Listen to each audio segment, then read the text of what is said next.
সবাই ভিজে ভিজে নাচবে, ভিজে ভিজে গান করবে এবং দর্শকরাও ভিজে ভিজে নাচ দেখবে। ঘন ঘটা যদি হয় উন্মুক্ত মঞ্চেই হবে। আমাকে শর্তটা দিবে কে? শো তো আমার। প্রায় 20 জনের মতো গার্ড শুধুমাত্র ক্রাউড ম্যানেজমেন্টে ছিল। তো আপনার এক্সট্রা করে সিকিউরিটি ম্যানেজ করার দরকার হলো কেন? পহেলা বৈশাখের প্রোগ্রামে খুব বাজেভাবে মেয়েদেরকে হ্যারাস করা হয়েছে। শিল্পীরা কম মেধাবী, তাই তাদেরকে একটু নিচের দিকে নাম্বারে রাখা। ধাক্কা খেয়ে তারপর শক্ত হয়েছে।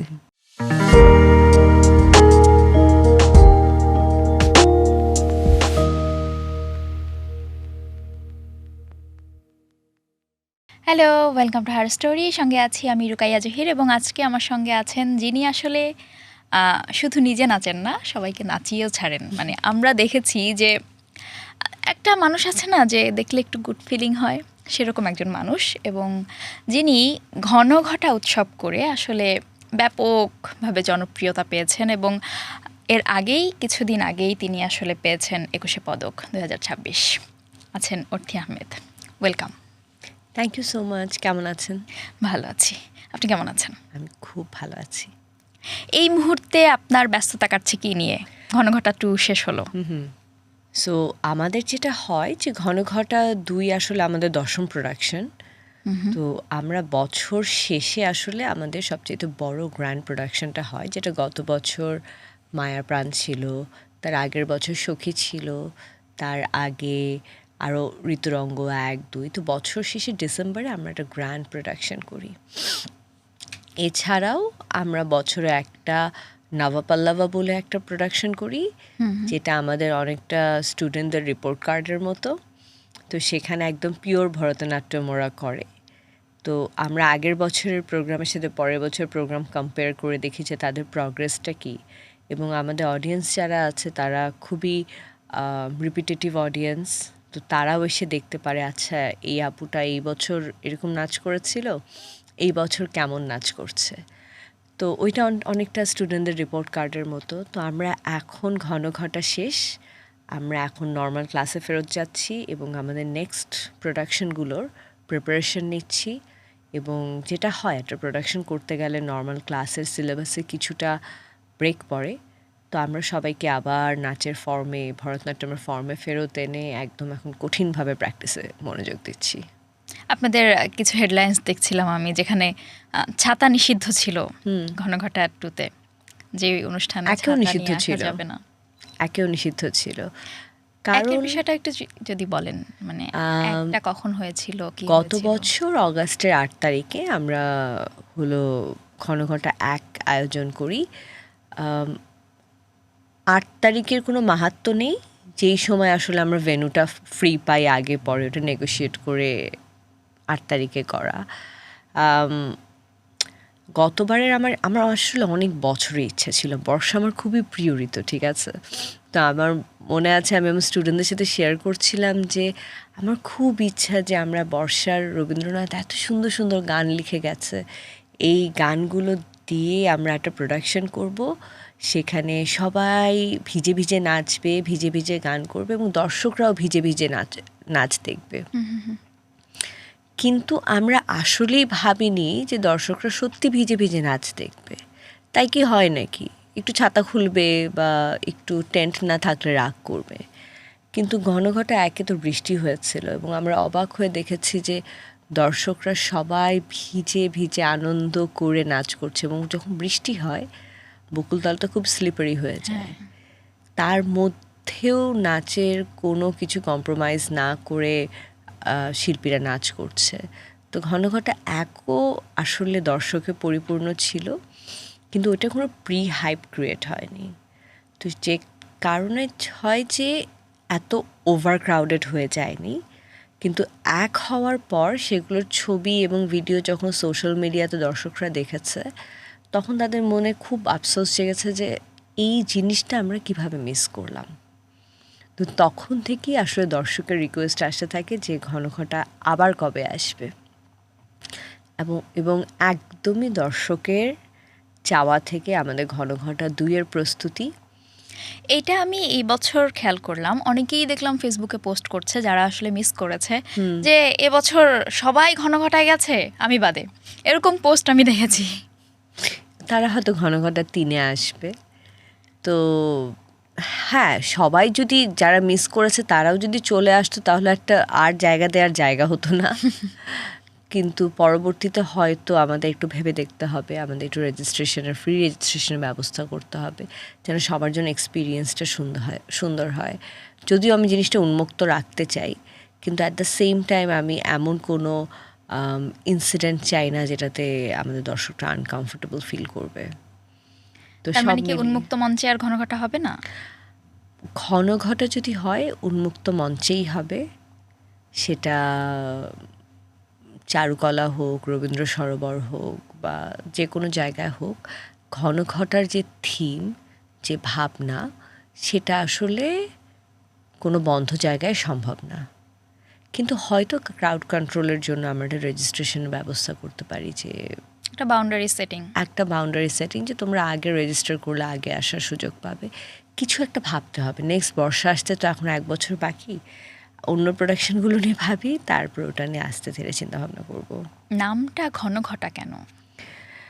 ঘনঘটা নামটা আসলে রবীন্দ্রনাথ তার বিভিন্ন গল্পে, কবিতায়, উপন্যাসে বারবার মেঘের ঘনঘটার শব্দটা ব্যবহার করেছে। কিন্তু উনি এটা ব্যবহার কি খুব বেশি পজিটিভ অর্থে করেছিলেন? হ্যাঁ, কেন? আমাদের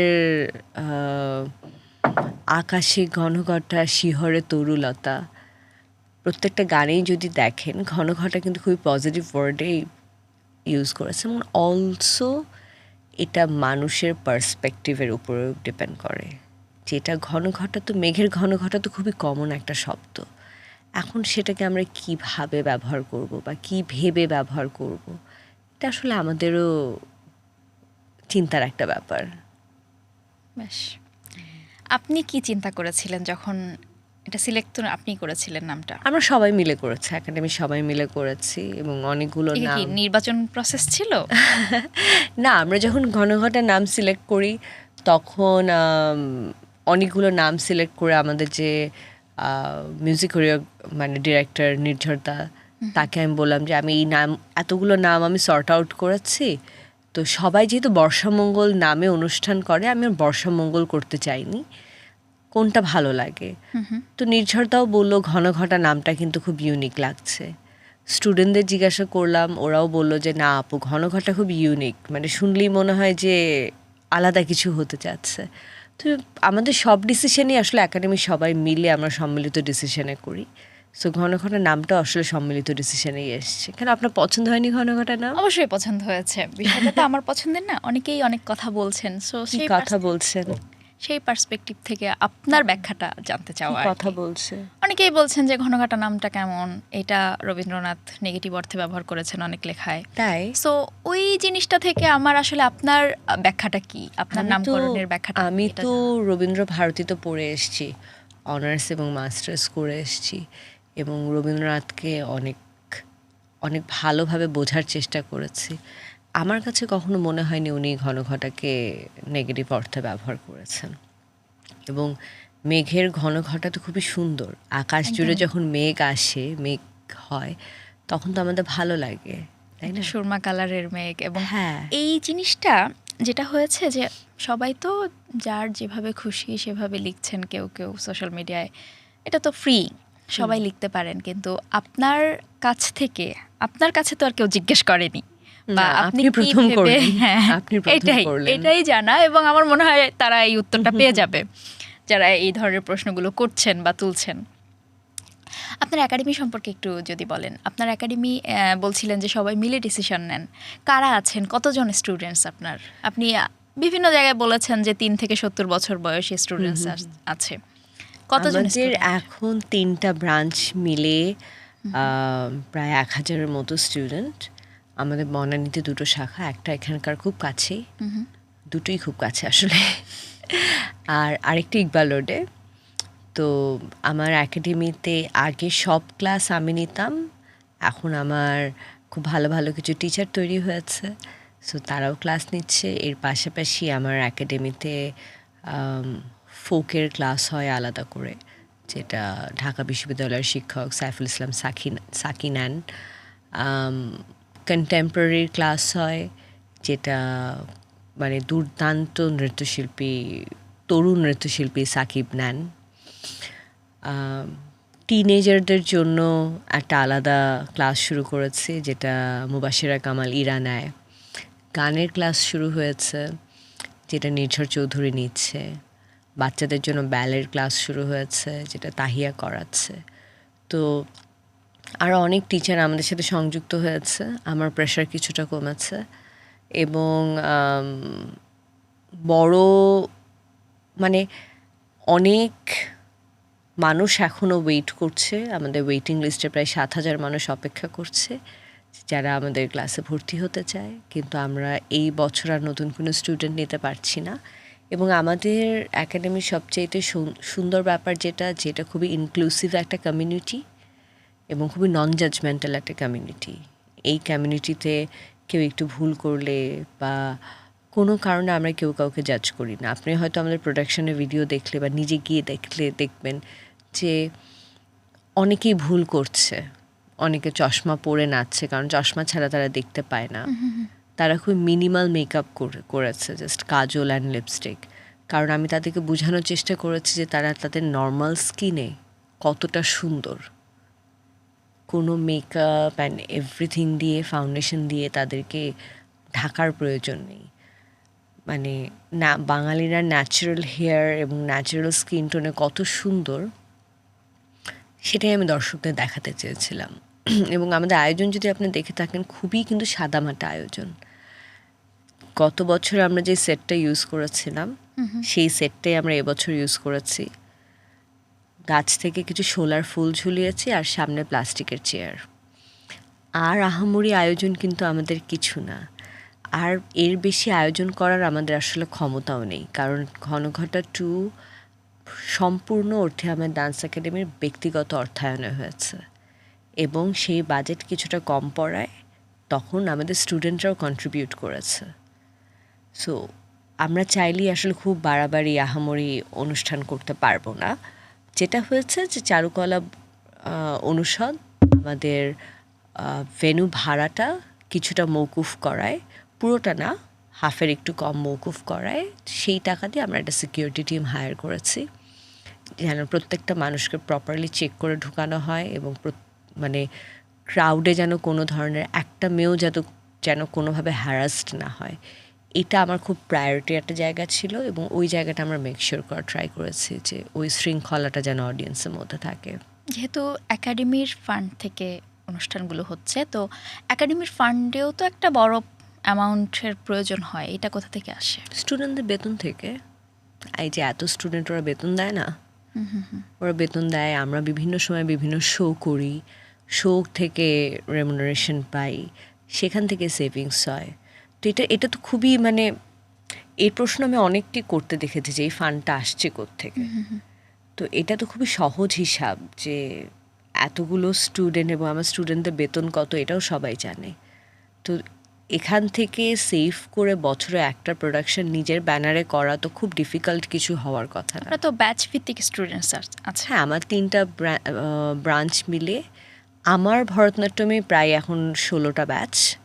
এছাড়াও হলো অন্যান্য টিচার যাদের বললাম তাদের আলাদা ব্যাচ আছে।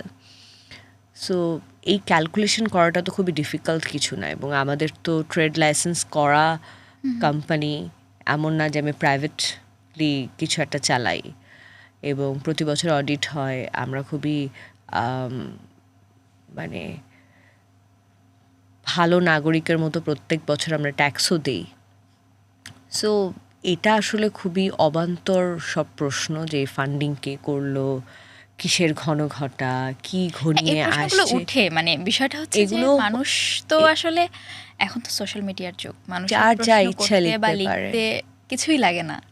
এবং অনেকগুলো লেখার আমরা কিন্তু 99%ই অ্যাপ্রিসিয়েশন পেয়েছি এবং কিছু একজন দুজনের লেখা পেয়েছি যেগুলো পড়ে আগা মাথা আমি এবং আমার স্টুডেন্টরা কেউই কিছু বুঝি নেই। তো আমরা এগুলোর নাম দিয়েছি একদম নিতান্তই গরুর রচনা। কারণ তারা না তো প্রোগ্রাম দেখতে গেছে, না তো প্রোগ্রামে কি হয়েছে সেটা জানে। একজন যেমন স্টেটাস দিয়েছে, দেখলাম যে রবীন্দ্রনাথকে ছাড়া রবীন্দ্রনাথের ঘনঘটা। তো আমরা খুবই অবাক, আমি খুবই অবাক হয়ে ভাবলাম যে উনি কি ভেবেছে যে এই গানগুলো আমার লেখা। না তিনি কি এটাও তো ভাবা উচিত যে রবীন্দ্রনাথকে নিয়ে কিভাবে ঘনঘটা হতে পারে? মানে আমাদের 16টা গানের মধ্যে 12টাই রবীন্দ্রসঙ্গীত ছিল।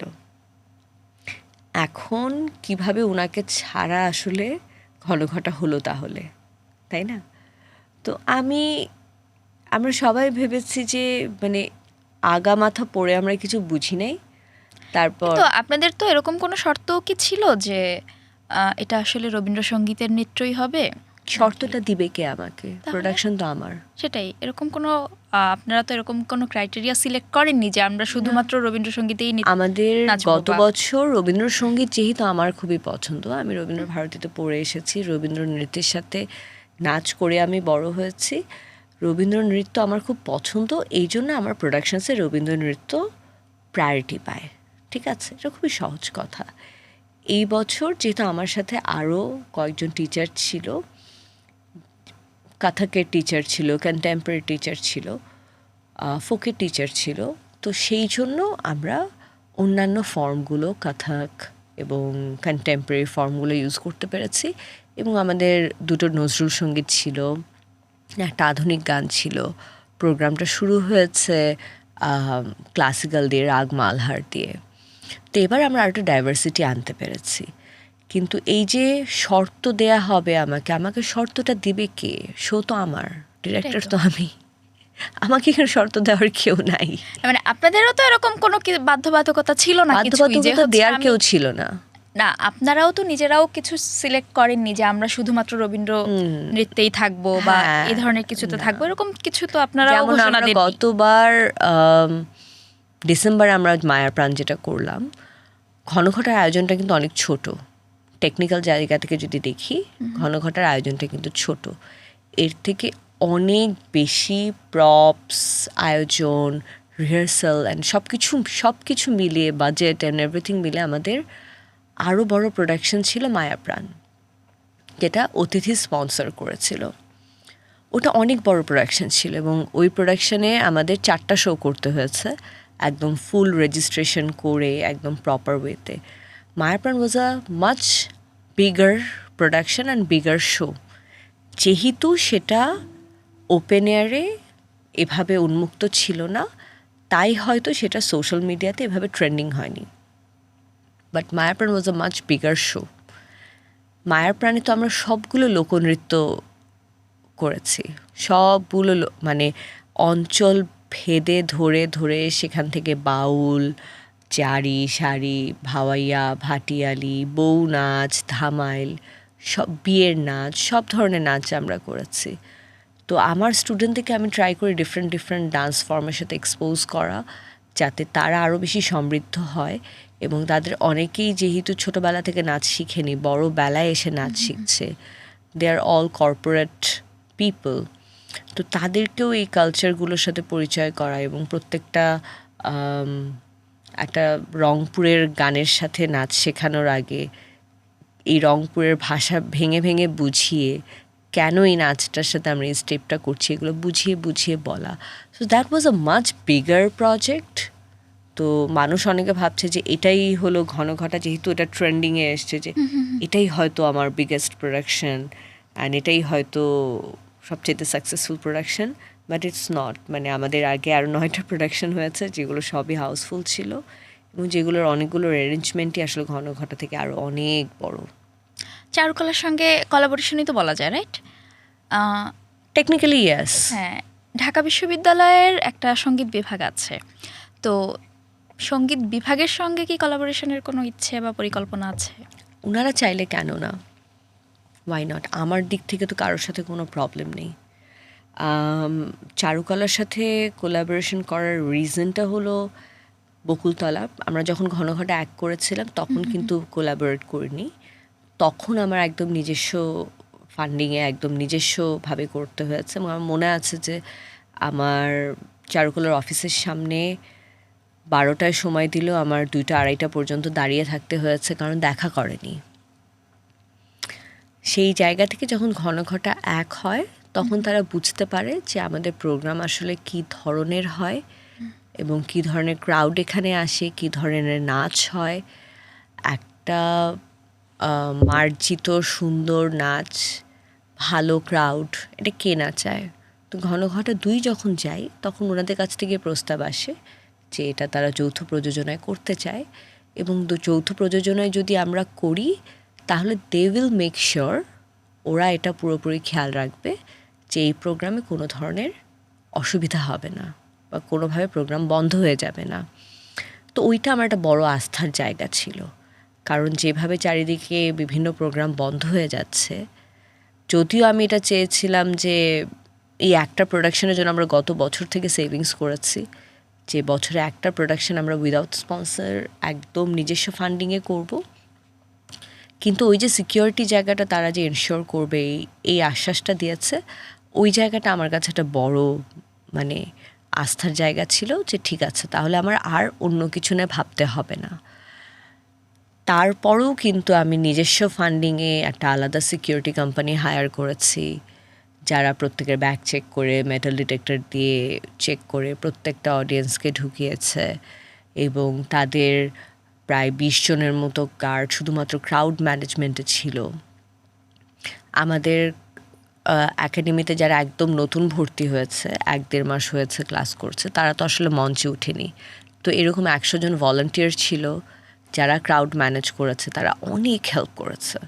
এছাড়াও আমার ৩-৪ জন আর্টিস্ট ম্যানেজার আছে যারা ডান্সার না, বাট একাডেমি স্টুডেন্ট না, কিন্তু তারা আমার একদম প্রথম প্রোডাকশন থেকে আমার প্রোডাকশনে আর্টিস্ট ম্যানেজ করে। রাব্বি, ত্রিনা, সুইটি অ্যান্ড আকিব, ৪ জন। তো তারা একটা বড় হেল্প করেছে। কিন্তু চারুকলা থেকে যখন নিশ্চয়তা দেওয়াই হলো যে সিকিউরিটি তারা বিষয়টা দেখবে, তারপরেও আপনার এক্সট্রা করে সিকিউরিটি ম্যানেজ করার দরকার হলো কেন?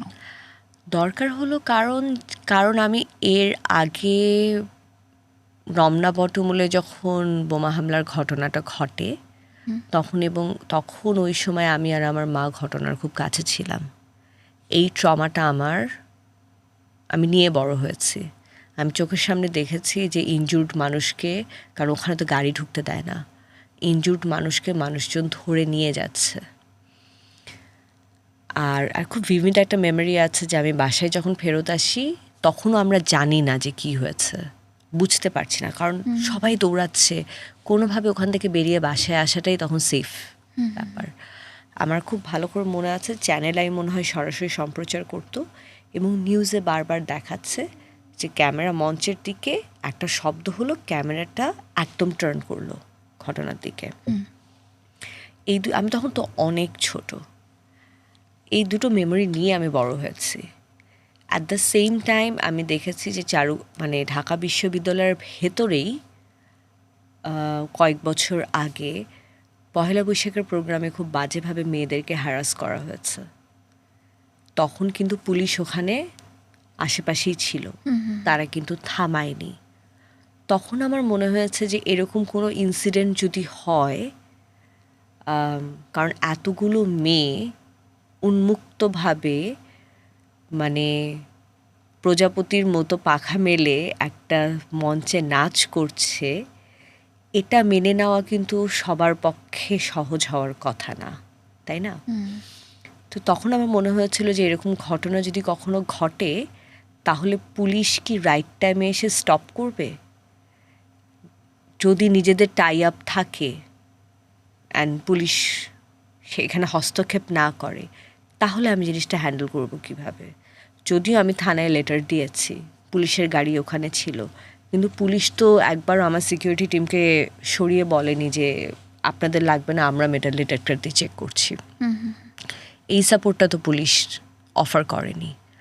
তো আমার মনে হয় যে end of the day show যেহেতু আমার আর্টিস্টদের, আমার দর্শকদের, আমার ভলান্টিয়ারদের এবং এভরিওয়ান ওখানে যারা প্রেজেন্ট থাকে, সবার সিকিউরিটি এনশিওর করার দায়িত্ব আমার।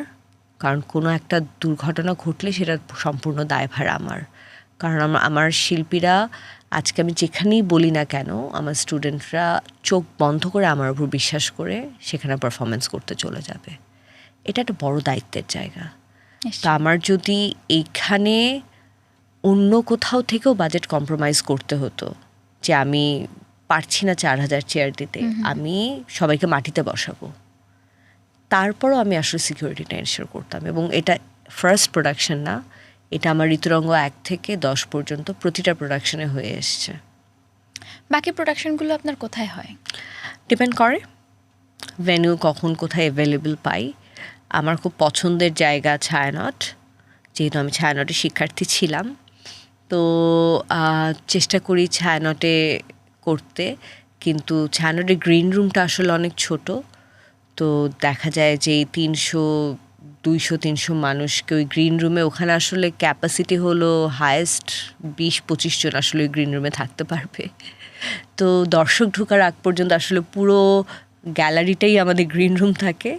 দর্শক আসার আগে ঠিক আমরা ঠাসাঠাসি করে আমরা গ্রিন রুমে সবাই ঢুকি আর কি।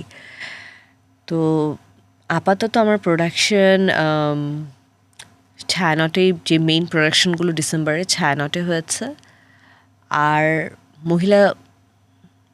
মহিলা সমিতি আমাদের ভাড়া দেয়নি। ওরা বলেছিল যে ওরা নাচের কোনো প্রোগ্রাম ওরা ভাড়া দেয় না। তো পাশে একটা গার্লস গাইড অডিটোরিয়াম বলেছিল, সেখানে আমরা নাবাপাল্লাবা 2 করেছি, 2টো শো করেছিলাম। অডিটোরিয়ামটা খুবই সুন্দর, আর একটু মেইনটেনেন্স যদি ওরা করে আমার মনে হয় যে ওখানে আরও ভালো ভালো শো করা সম্ভব।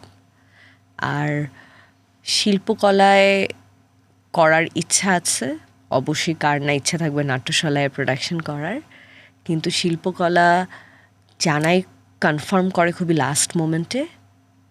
তো ওই 7-8 দিন আগে জানার পর আসলে এত বড় প্রোডাকশন অন্য কোথাও মুভ করা খুবই ডিফিকাল্ট।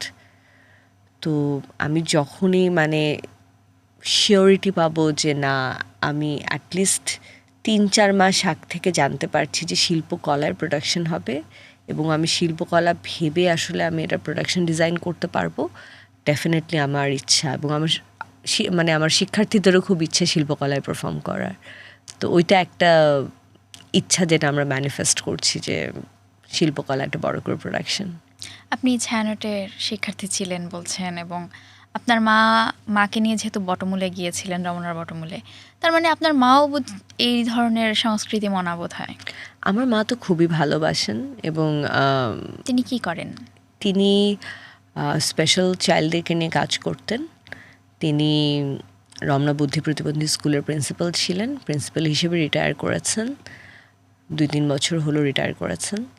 তো আমার মা, একটা খুব মজার গল্প আছে যে আমার অ্যাডাল্ট বিগিনার্সরা যখন নাচ শেখা শুরু করে, তখন আমার ফার্স্ট ওরিয়েন্টেশন প্রোগ্রাম যখন হয়, ফার্স্ট ব্যাচের, আমি টকিং অ্যাবাউট 2020 মনে হয়, তখন আম্মু প্রোডাকশন দেখতে গেছে।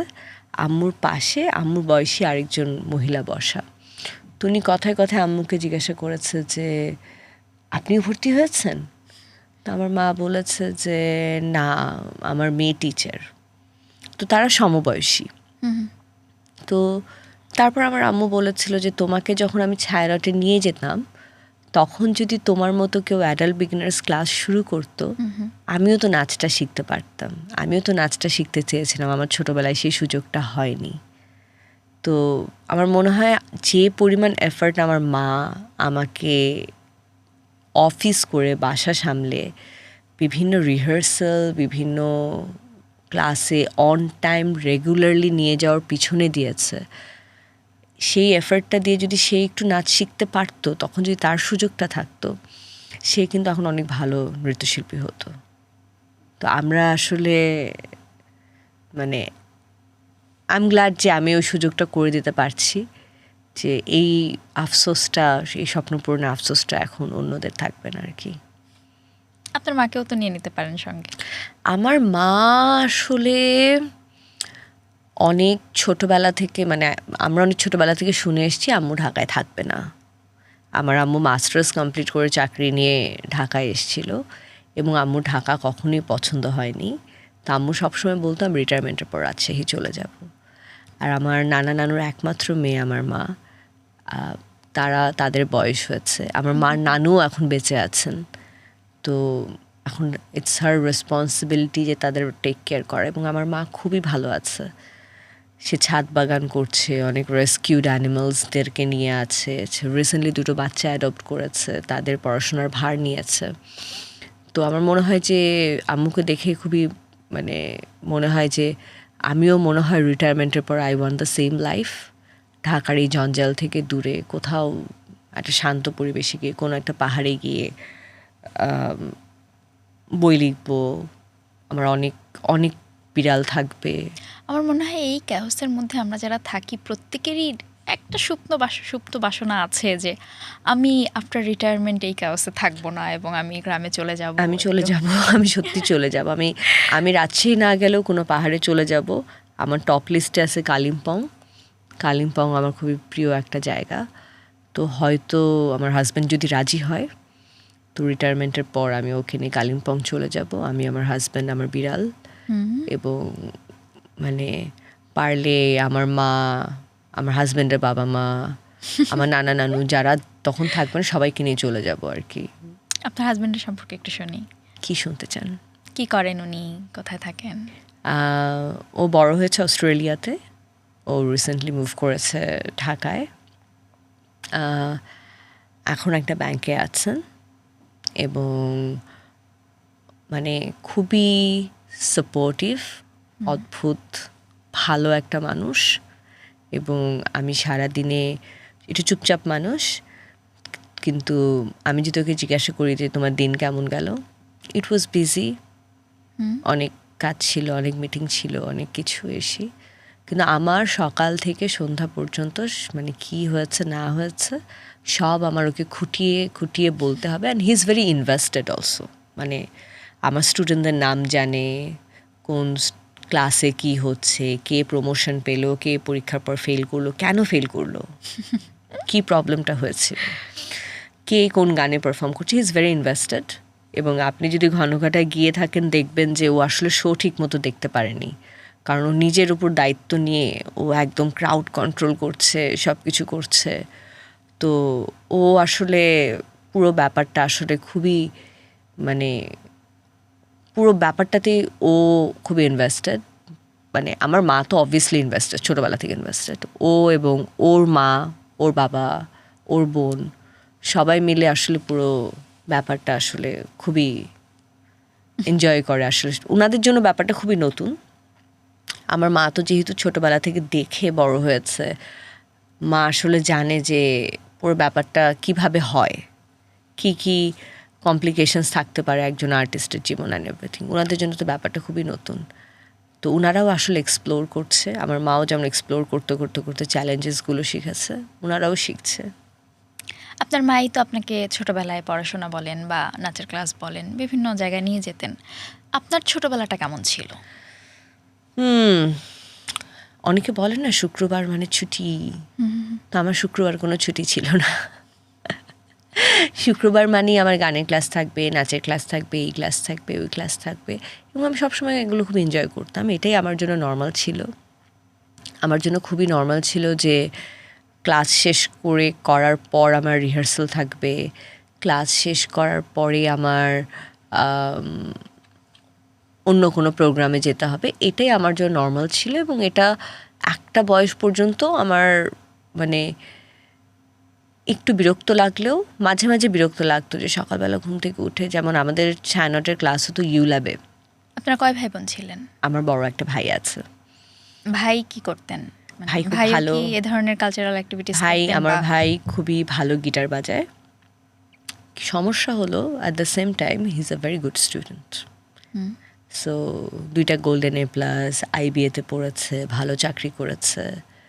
তারপর সে চুজ করে নিয়েছে যে সে আসলে নর্মাল মানুষের ডিসিপ্লিনের ওই লাইফে যাবে। তো কিন্তু he is a very good guitarist. ওর একটা ব্যান্ড ছিল অবলিক, এখনও দেশে বাইরে থাকে। আমার ভাইয়া ভাবি দুজনই দেশে বাইরে থাকে, বাট আমি ভিডিও দেখি ও টুকটাক প্র্যাকটিস করে এখনও, বা ওখানে বিভিন্ন কমিউনিটির প্রোগ্রামে বাজায়। So I am really happy যে ওর প্যাশনটাকে ধরে রেখেছে। ঢাকায় পড়াশোনা করেছেন? কোথায় কোথায়? আমার স্কুল অগ্রণী। তো আমার স্কুলের টিচাররা আমার ব্যাপারে খুবই সাপোর্টিভ ছিল, খুবই আদর করতো এবং খুবই। আর কলেজ হলো উদয়ন। উদয়নের এক্সপিরিয়েন্স একটু ডিফারেন্ট, কারণ হলো আমি অগ্রণীতে যে ভালোবাসাটা পেয়েছি, উদানে 2 বছরে আসলে টিচাররা বুঝে উঠতে পারেনি আমি কে, মানে আমি ভালো না খারাপ, তো আমাকে অনেক মারতো। যাই হোক, না মানে সবার তো ডিফারেন্ট ডিফারেন্ট কোয়ালিটিস থাকে। তো যেহেতু আমার স্কুলের টিচাররা আমাকে ছোটোবেলা থেকে দেখেছে, তো তারা দেখেছে যে আমি একটু পড়াশোনায় কাঁচা হলেও আমি অন্য দিক থেকে স্কুলের জন্য অনেক সুনাম বয়ে নিয়ে আসছি। কলেজ লাইফটা যেহেতু খুবই ছোট, আমাদের 2 বছরে আসলে চেনার সুযোগ হয় না, এবং অনেক স্টুডেন্টস থাকে, সো টিচাররা আসলে ওইটা রিয়েলাইজ করতে পারে নাই যে আচ্ছা ওকে এত না মারি, আসলে অন্যান্য কাজ তো ভালো করছে। বাট আমার কলেজ লাইফে 2 বছর আমি আসলে অনেক খেটেছি। আমি আমার এইচএসসির আগে, পরীক্ষার আগে 11 দিন আমি দেশের বাইরে ট্রিপ করে আসছি, কারণ আমার সবসময় আমার কাছে নাচটা প্রায়োরিটি ছিল অলওয়েজ।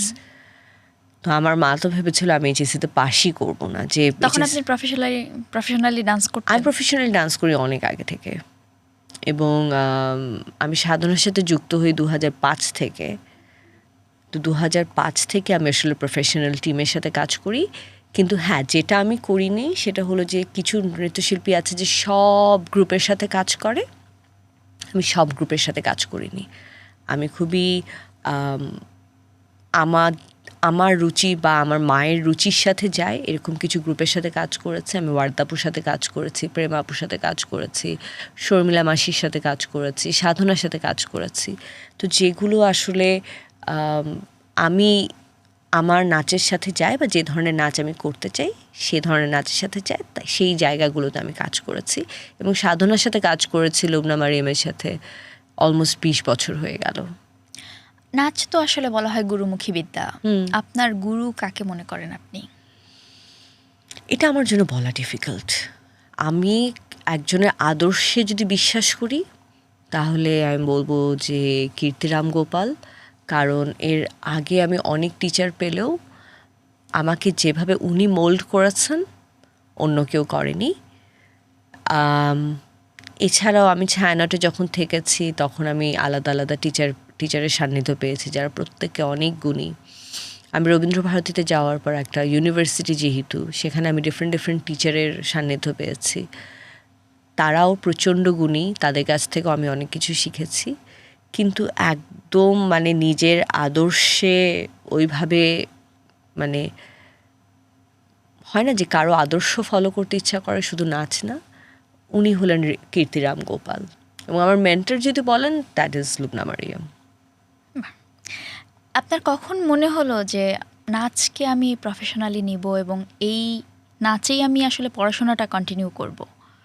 কেন মনে হলো? কারণ বাংলাদেশে কিন্তু কেউই আসলে নাচকে প্রফেশনালি নিতে চায় না। যেমন আপনার ভাইয়ের কথাই আপনি বলছিলেন যে সে এখন নর্মাল মানুষের মতো অ্যাজ ইউজুয়াল লাইফে ফিরে গেছে। আমি যখন 5-6-এ পড়ি, যখন আমি দেখলাম যে ওয়ার্দা আপু, প্রেমা আপু, অর্পিতা আপু, অমিতা ওনারা নাচ নিয়ে রবীন্দ্রভারতীতে পড়াশোনা করছেন, তখনই আমার আসলে মনে হয় যে এটা একটা অপশন। এবং তখন ঢাকা ইউনিভার্সিটির নৃত্যকলা বিভাগ ছিল না। তো আমি চাইলেও আসলে আমার দেশে আমি আমার সাবজেক্ট নিয়ে পড়াশোনা করতে পারতাম না।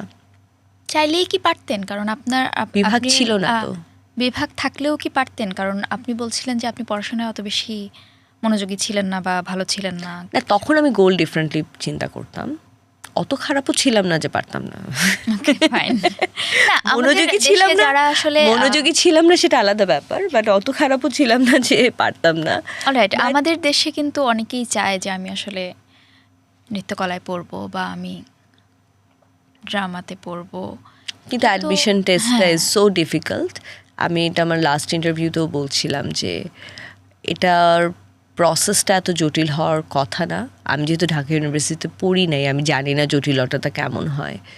কিন্তু অবশ্যই সঙ্গীত, নাট্যকলা, নৃত্যকলা, ফিল্ম অ্যান্ড মিডিয়া এগুলোর অ্যাডমিশন আলাদা করা উচিত। তাহলে অনেক নৃত্যশিল্পী বা সঙ্গীত শিল্পী যারা আসলে ডিজার্ভিং তারা আসলে এই ডিপার্টমেন্টগুলোতে ভর্তি হতে পারবে। আমি রিসেন্টলি খুব দেখছিলাম যে নৃত্যকলা ডিপার্টমেন্টের 30টার মধ্যে 23টা সিট খালি, এরকম একটা রিপোর্ট দেখছিলাম।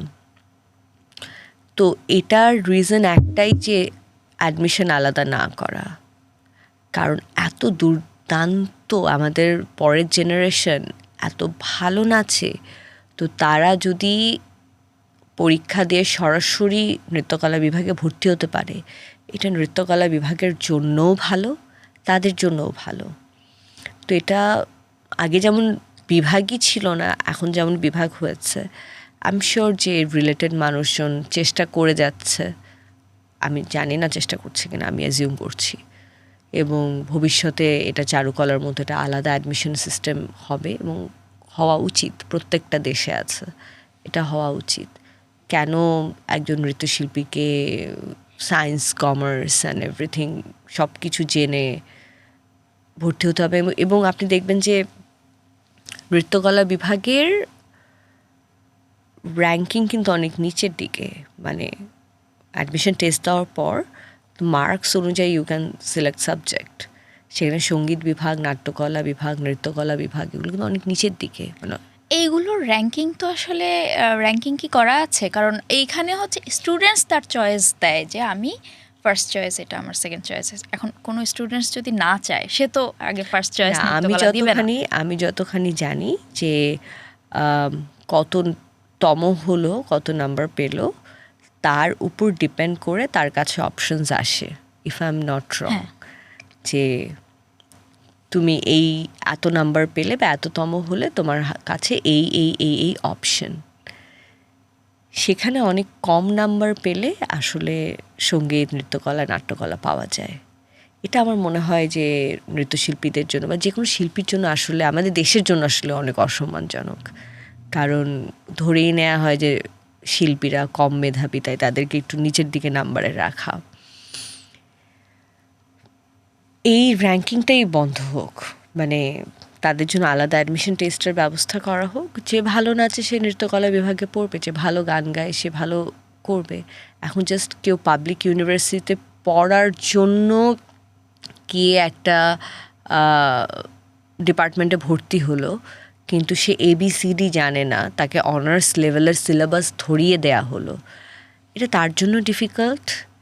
যে টিচাররা শেখায় তাদের জন্য ডিফিকাল্ট। আলটিমেটলি আউটকাম তো ভালো কিছু আসছে না। সো ওইটা আমার মনে হয় যে খুব তাড়াতাড়ি এটা নিয়ে কাজ করা উচিত আর কি।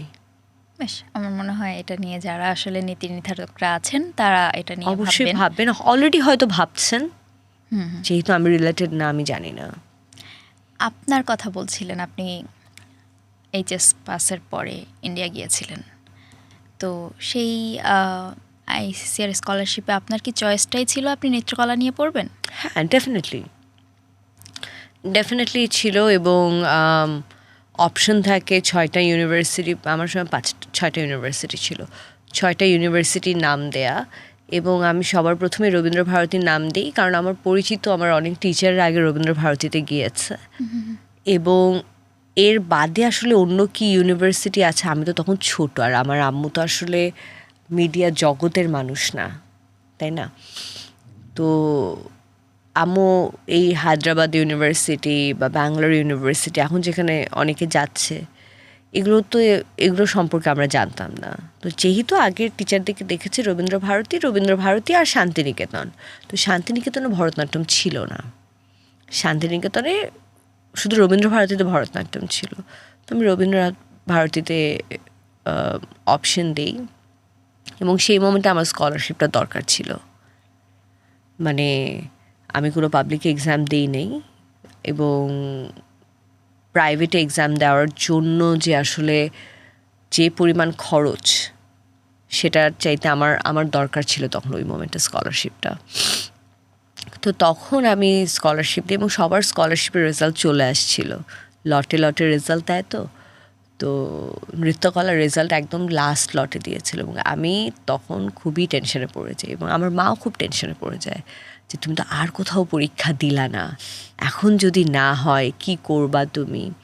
তো তখন আমি সেকেন্ড অপশন হিসেবে বিভিন্ন ইউনিভার্সিটির ফিল্ম অ্যান্ড মিডিয়ার কোর্সেস দেখছিলাম, কারণ আমার ফিল্ম অ্যান্ড মিডিয়াতেও আমার প্রচণ্ড ইন্টারেস্ট ছিল। তো আমি তখন ফিল্ম অ্যান্ড মিডিয়ার কোর্সেস দেখছিলাম যে ইন কেস যদি না হয়।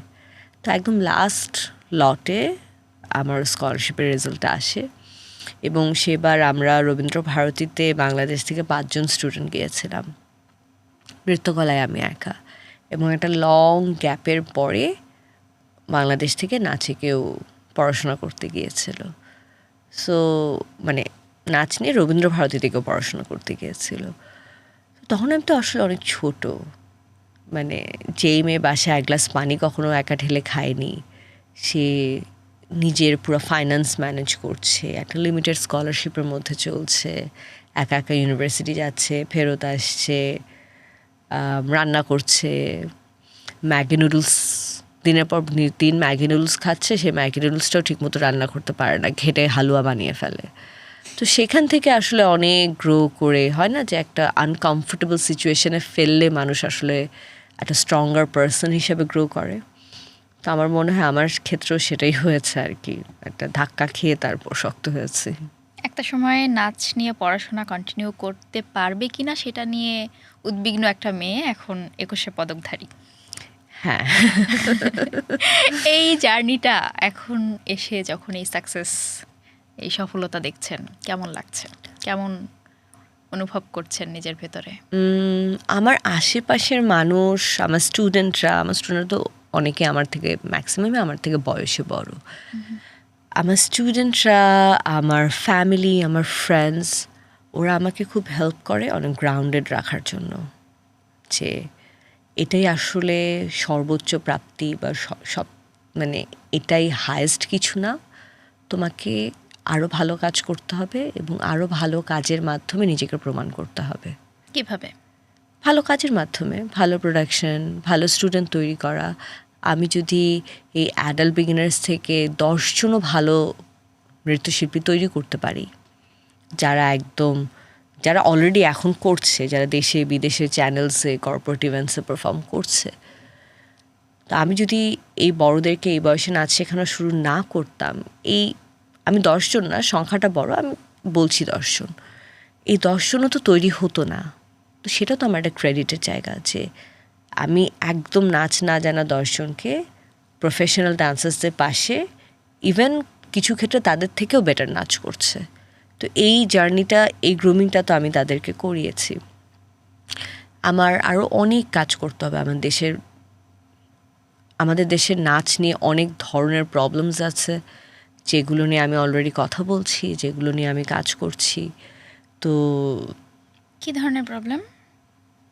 অনেক ধরনের প্রবলেম আছে। ধরেন যে আমাদের ইয়াং কোনো ডান্সার কোনো একটা প্রোগ্রাম করলো, প্রোগ্রামের পর অর্গানাইজার 3 মাস 4 মাস ধরে ঘুরাচ্ছে, রেমুনারেশন দিচ্ছে না, সে আর্টিস্টটা কার কাছে যাবে? তাই না? একটা তো সিকিউরিটি সিস্টেম থাকা উচিত, যে আমি ওনার কাছে, আমি এই পার্টিকুলার সংস্থা বা ফাউন্ডেশনের মেম্বার, আমি এখানে গিয়ে কমপ্লেন করলে তারা সিনিয়র আছেন, সেখানে সব দেশের মাথা নৃত্যশিল্পীরা বসে আছেন, তারা আমার হয়ে লড়াই করবেন। তারা সেই অর্গানাইজারকে একটা ফোন করলেই কিন্তু রেমুনারেশন ক্লিয়ার হয়ে যায়। সেটা তো আসলে হয় একজন ডান্সার হয়ে যাওয়ার পরে, তার আসলে, কিন্তু কেউ যদি চায় যে আমি আসলে ডান্সার হব, কিন্তু আমার সেই শেখার মতো সেই অর্থটা নেই, বা সেই কস্ট অ্যাভেল করার মতো, এফোর্টটা দেওয়ার মতো সেই যোগ্যতাটা নাই, সে কি করবে? সে কিভাবে নাচ শিখবে? আপনার কি এরকম ফ্রি কোনো ক্লাস আছে? আমার একাডেমিতে 20% ডান্সার্স ফ্রি অফ কস্ট শিখে, এবং তাদেরকে আমরা কমপ্লিটলি তাদের ইনফরমেশন কনফিডেন্সিয়াল রাখি, যে তার পাশের যে দাঁড়িয়ে নাচ করে সেও জানে না যে ক্লাসে কে বেতন দিতে পারছে, কে পারছে না। এবং সেটা যে শুধু আমি করি তা না, বাংলাদেশে প্রত্যেকটা নৃত্যশিল্পী করে। প্রত্যেকের ক্লাসেই এরকম স্টুডেন্টস আছে যারা ভালো নাচে কিন্তু এফোর্ড করতে পারছে না, এবং টিচাররা ভালোবেসে তাদেরকে ফ্রিতে শেখায়। এরকম প্রত্যেকটা টিচারই বাংলাদেশের আছে, কারণ আমরা শিল্পীরা অনেক উদারমনা এবং এইগুলো আমাদের সিনিয়রদেরকে দেখেই আমার শেখা যে কেউ যদি ওই মোমেন্টে এফোর্ড করতে না পারে তাকে কিভাবে ফুল সাপোর্টটা দেওয়া যায়, সেগুলো আমাদের সিনিয়রদের কাছ থেকে আমার শেখা। আপনি অনেক ভালো ভালো কাজ করতে চান বলছেন। এই বর্তমান বাস্তবতায় এসে বাংলাদেশে ভালো ভালো কাজ করতে গিয়ে কোনো ধরনের চ্যালেঞ্জ ফেস করেন? অনেক এর আগে ধরনের- আপনি সিকিউরিটির কথা বলেছেন। অনেক ধরনের চ্যালেঞ্জ ফেস করি, কিরকম? অনেক ধরনের চ্যালেঞ্জ ফেস করি। ধরেন একটা অডিটোরিয়াম বুক করলাম, সব প্রিপারেশন ডান, যেহেতু আমার ডান্সার্সরা প্রফেশনালস, তারা ওই শোকে মাথায় রেখে তাদের conference, office engagement and everything সব কিছু সেট করলো। অ্যান্ড তারপর অডিটোরিয়াম থেকে জানানো হলো যে সামওয়ান যে হু ইজ মোর পাওয়ারফুল সে ওই দিন অডিটোরিয়ামটা বুক করেছে, আমাদের ডেট চেঞ্জ করতে হবে। এই প্রবলেম ফেস করি। সোশ্যাল মিডিয়াতে আননেসেসারি অনেক ধরনের বুলিংস, যেগুলো হয়তো আমাকে অত এফেক্ট না করলেও অনেক সময় দেখা যায় যে আমার স্টুডেন্ট থেকে এফেক্ট করে, তাদের ফ্যামিলি মেম্বার্স থেকে এফেক্ট করে। তো তখন দেখা যায় যে তারা অনেক ফ্রাস্ট্রেশনে পড়ে যায়, অনেকে ক্লাস ড্রপ করে। এটা তো হলো একদম ধরে ধরে মানুষের স্বপ্নকে মেরে ফেলা, যে ছোটোবেলায় শিখতে পারেনি বলে এখন সাহস করে শিখতে মঞ্চে উঠেছে, তার ছবি ব্যবহার করে এমন একটা পোস্ট দেয়া, যেই পোস্টটা দেওয়ার কারণে তার নাচ শেখার জার্নিটাই বন্ধ হয়ে গেল। তো এগুলো তো একদম ইন্টেনশনালি ধরে ধরে মানুষের স্বপ্নকে মেরে ফেলা, তাই না? তো এরকম অনেক চ্যালেঞ্জেস ছিল। অনেক সময় দেখা যায় যে ভালো প্রোডাকশন, স্পন্সর পাচ্ছি না, স্পন্সরের অভাবে একটা ভালো প্রোডাকশন করতে পারছি না, বা আমাদের রোজার মাস, সে 2 মাস ক্লাস বন্ধ থাকে, তখন কোনো স্টুডেন্টের বেতন আসে না। এরপর এই 3টা ব্রাঞ্চের বেতন মানে ভাড়া দেয়া, স্টাফদের বেতন দেওয়া, ঈদের বোনাস দেওয়া, এগুলো নিয়ে অনেক স্ট্রাগল করতে হয়। সো হ্যাঁ, একটা জিনিস মানে চালাতে গেলে স্ট্রাগলস থাকবেই, কিন্তু এর পাশাপাশি এই যে ভালো লাগার মুহূর্তগুলোতেও থাকে, যেমন যখন একটা প্রোডাকশন সাকসেসফুল হয়, মানুষজন পছন্দ করে, তো এই ভালো লাগার মুহূর্তগুলোতেও থাকে। সব মিলিয়ে মিশিয়েই আসলে একটা আর্টিস্টের জীবন। আপনি নিশ্চয়ই জানেন 2024-এর 5 আগস্টের পরে নতুন একটা বাংলাদেশ নতুনভাবে শুরু হয়েছে। কিন্তু যেটা হয়েছে, বিভিন্ন জায়গায় আমরা দেখেছি যে এই নাচের অনুষ্ঠান বলেন, বিভিন্ন অনুষ্ঠানের স্টেজ ভাঙতে দেখেছি, প্রোগ্রাম বন্ধ হতে দেখেছি। How do you feel? আমরাও তো ভয়ে থাকি যে কখন বন্ধ হয়ে যাবে। আমরাও তো যে কোনো প্রোগ্রাম করতে গেলে সেম ভয়ে থাকি যে কখন বন্ধ হয়ে যায়, কে অফেন্ডেড হয়ে যায়। যেই ভয়টা মানে এখনও আমাদের সাথে হয়নি, বাট হতে কতক্ষণ, তাই না? ঘন ঘটা 2 স্মুথলি হলো, ঘন ঘটা 3 স্মুথলি হবে, এটার গ্যারান্টি তো আপনিও দিতে পারবেন না, আমিও দিতে পারবো না, তাই না? তো এই ভয়টাতে আমরা সবসময় থাকি। এবং এরকম আপনার রিহার্সালের একটা জায়গা আছে, আপনার একাডেমি আছে, অনেকের কিন্তু নেই। অনেকে টিএসসিতে খোলা জায়গায় রিহার্সাল করতো, তাদের সেগুলো কিন্তু বন্ধ হয়ে গেছে। এটা এক্সট্রিমলি স্যাড। এবং এটা কালেকটিভলি আমাদের আসলে ঢাকা ইউনিভার্সিটির ভেতরের ব্যাপারটা আমি আসলে খুব একটা বুঝতে পারি না, যেখানে কিভাবে কি হয়। ইটস এক্সট্রিমলি পলিটিক্যাল, আমি ব্যাপারটা বুঝতে পারি না। But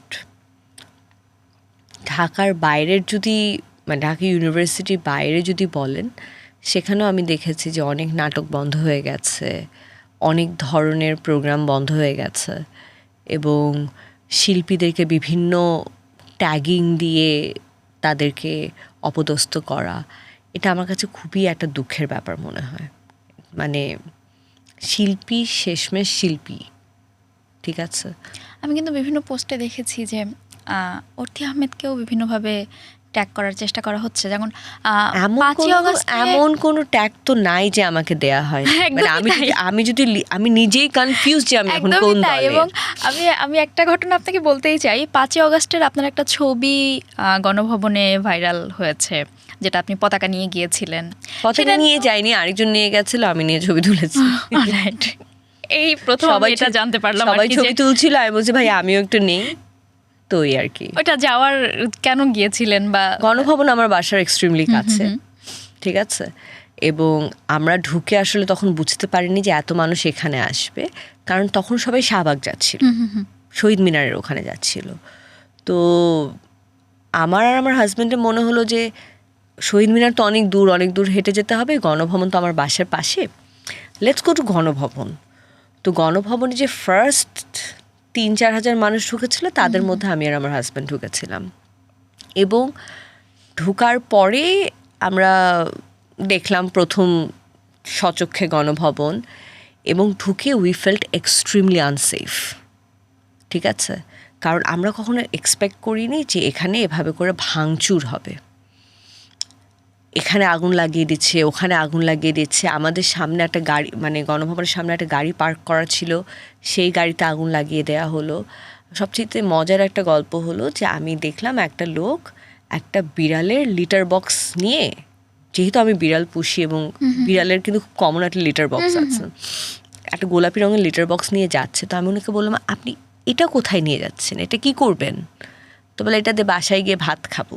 O my god. আমি ওকে, অল দ্য বেস্ট। তো যেই দৃশ্যটা আমরা দেখেছি, সেই দৃশ্যটা আমরা এক্সপেক্ট করে যাই নাই, এবং আমরা ইমিডিয়েটলি অনেক আনসেফ ফিল করা শুরু করি এবং আমরা বের হওয়ার চেষ্টা করি। কিন্তু যতক্ষণে আমরা বের হওয়ার চেষ্টা করি, তখন আসলে লাখ লাখ মানুষ গণভবনে ঢুকছে, এবং ওইখান থেকে বের হতে গেলে স্ট্যাম্পিড হওয়ার একটা সিরিয়াস সম্ভাবনা। এবং কত রকম কথাই তো তখন হয়, তখন সবাই চিৎকার করছে, গ্যাস লিক করেছে, আগুন ধরে যাবে। তো আমরা ইমিডিয়েটলি গেট থেকে সরে আসি, এবং যাওয়ার 15 মিনিটের মাথায় একটা মই দিয়ে প্রাচীর টপকে আমাদেরকে ওই লেক রোডের ওই পাশ থেকে একটা ভাঙা দিয়ে, ওখানে একটা লাইন জমেছে যে ওই যারা প্রথম দিকে গেছিলো সবাই বেরোতে চায়, এবং ওটা দিয়ে লাইন টপকে আমাদেরকে অত বড় একটা দেয়াল থেকে জাম্প করে নামতে হয়েছে। তো ওই জায়গাটা ছিল এক্সট্রিমলি আনসেফ, এবং যেইভাবে ওখানে ভাঙচুর হয়েছে সেটা অসম্ভব বর্বর একটা আচরণ। অ্যাট দ্য সেম টাইম যেভাবে ওখানে অ্যানিমাল ক্রুয়েলটি হয়েছে, মানে এটা অবিশ্বাস। হাঁস মুরগি যে যা পেরেছে, ইভেন অ্যাকোয়ারিয়াম থেকে মাছ ধরে, জীবন্ত মাছ, বিদেশি মাছ, যেই মাছ তুমি বাসায় নিয়ে গিয়ে খাবাও না। আমার সবচেয়ে খারাপ লেগেছে অ্যানিমাল ক্রুয়েলটিটা, মানে যেভাবে ওখানে অ্যানিমাল ক্রুয়েলটি হচ্ছে, ওটা হচ্ছে চোখে দেখার মতো না আসলে। তো আমরা ইমিডিয়েটলি বেরোলাম, বের হয়ে দেখলাম যে বাইরেও লাখ লাখ মানুষ। ফর্চুনেটলি আমার স্টুডিও কাছে ছিল, আমরা খুব ইকবাল রোড, যেহেতু গণভবনের উল্টা দিকে, আমরা খুব ফাস্ট ইকবাল রোডে তখন ঢুকে যাই। বাট হ্যাঁ, আমরা যেই এক্সপেকটেশন নিয়ে যে একটা সেলিব্রেশন হবে, আর যেহেতু আমি ব্যক্তিগতভাবে কোনো দল করি না, তখন তো ছাত্রদের পক্ষে আমরা সবাই ছিলাম, এবং আমরা সবাই চেয়েছি যে একটা পরিবর্তন আসুক। পরিবর্তনটা কিভাবে আসবে সেটা কিন্তু আমরা কেউ জানতাম না, বা কেউ আমরা ভাবি নাই। আমরা চেয়েছি একটা পরিবর্তন আসুক। তো ওইখানে গিয়ে যে দৃশ্যটা দেখলাম, সেটা দেখে আমার ওইটা খুবই এখনও ট্রমাটাইজিং মনে হয়। তো আমরা যে ওখান থেকে সেফলি বের হয়ে আসতে পেরেছি, এবং আরও যদি আমরা ঘণ্টাখানিক ওখানে থাকতাম, দেখা যেত যে বাংলাদেশের মানুষের নারী বিদ্বেষের শেষ নাই। তো দেখা যেত যে আমাদেরকেও মারধর করছে। ইভেন আমরা যখন খালি হাতে ওখান থেকে বের হয়ে আসছি, একদমই মানে মানুষজন, মানে কি ধরনের মানুষ বলবো বুঝাতে পারবো না, এসে বলছে, ও আপা আপনি কিছু পান নাই, আপনার হাতে কিছু নাই, আপনার হাত খালি কেন? আপনি জুলাইয়ের মুভমেন্টে কি যুক্ত ছিলেন? জুলাইয়ের মুভমেন্টে যুক্ত বলতে আমি কোনো দলের সাথে ওইভাবে যুক্ত ছিলাম না, কারণ দলের কাউকে আমি চিনি না। যেদিন শহীদ মিনারে সবাই গিয়েছিল, সেদিন আমি আর আমার হাজবেন্ড, সেদিন তো আসলে দলমত কিছু ছিল না। দলমত কিছু ছিল না সেদিন। কে আমরা সব, স্টুডেন্টস, কে জেনজি, কে মিলেনিয়াল, কিছুই ছিল আমি তো না। জেনজিও না, হ্যাঁ। আমি কোনো দলও করি না, আমি ঢাকা ইউনিভার্সিটিতে পড়িও নাই, সো আমি কোনো কোনো সংগঠক কারা তাদের কাউকে আমি চিনিও না। তো সেদিন আমি আর আমার হাজব্যান্ড গিয়েছিলাম, কিন্তু আমরা এত ভিড় ছিল যে আমরা শহীদ মিনার পর্যন্ত পৌঁছাতে পারিনি, আমরা অনেক দূরে ছিলাম। আর যেদিন 5ই অগস্ট যেদিন ঘোষণা হলো, সেদিন আমি গণভবনে গিয়েছিলাম, এবং সেটাই মনে হয় আমার শেষ। কারণ এর পর তো কেউ আমাকে কখনো কোনো ধরনের রাজনৈতিক দলের সাথে দেখেনি, বা আমি আমি ব্যক্তিগতভাবে রাজনীতি বুঝি না, এবং রাজনীতি করতে এখন কেন ভবিষ্যতেও কখনো কোনোভাবে ইন্টারেস্টেড না। আমার ফ্যামিলিও রাজনীতির সাথে ইন্টারেস্টেড না। বাট হ্যাঁ, এরকম যদি আবার কোনো আন্দোলন হয়, এই সরকার হোক, নেক্সট সরকার হোক, যে কোনো সরকার হোক, যেখানে আমাদের স্টুডেন্টদের, আমাদের নেক্সট জেনারেশনের উপরে গুলি লাগবে, তাদেরকে অত্যাচার করা হবে, ডেফিনেটলি আমি তাদের পাশে দাঁড়াবো। অন্যায় হলে আমি তাদের পাশে দাঁড়াবো। এটা একজন শিল্পী হিসেবে আমার দায়িত্ব। Thank you. আমার মনে হয় আমরা বেশ লম্বা একটা আলোচনা করলাম। হ্যাঁ, অনেকক্ষণ হয়ে গেছে। এবং আমরা আজকে শেষ করতে পারি। সব শেষ, Sure. যদি কিছু বলার থাকে দেন আমরা শেষ করি। আমি বলবো যে এই আমাদের এভরিডে আমাদের জীবনে আসলে এত কিছু ঘটে যায়, এত বড় বড় ঘটনা ঘটে যায়, যেমন সড়ক দুর্ঘটনার বীভৎস চিত্র। গতকালকে রাতে নিউজ দেখছিলাম যে কুর্মিটোলা হসপিটালে বাস ঢুকে গেছে, এবং এখানে একটা হোটেল বয়, একটা নিরীহ হোটেল বয় মারা গেছে। লঞ্চে মানুষ কেটে মারা যাচ্ছে, বাস ডুবে যাচ্ছে। আমাদের এভরিডে লাইফের স্ট্রাগলের বাইরেও কিন্তু আসলে অনেক ধরনের ডিস্টার্বিং ইমেজেস আছে, অনেক ঘটনা আছে যেগুলো আমাদের মানসিকভাবে একটা ক্ষত সৃষ্টি করে। এই ক্ষতগুলো সারানোর একমাত্র উপায় হলো কোনো একটা আর্ট ফর্ম নিয়ে চর্চা করা। আর্ট ফর্ম আমাদেরকে ভেতর থেকে হিল করে। তাই আমাদের উচিত যার যে আর্ট ফর্ম ভালো লাগে সেটাকে চর্চা করা, ভালো মানুষ হওয়া। কারণ আমরা যখন ভালো মানুষ হব, শিল্পকে ভালোবাসবো, আমরা অযথা একটা সুন্দর মুহূর্তকে জটিল বা ঘোলাটে করে দেখব না। তখন আমরা সহজ জিনিসকে সহজভাবে ভাবতে শিখব। তো সেটাই আমার দর্শকদের প্রতি আহ্বান, যে ছোটোবেলার যা যা স্বপ্ন ছিল, বয়স হয়ে গেছে এটা না ভেবে স্বপ্নগুলো পূরণ করে ফেলুন। Thank you.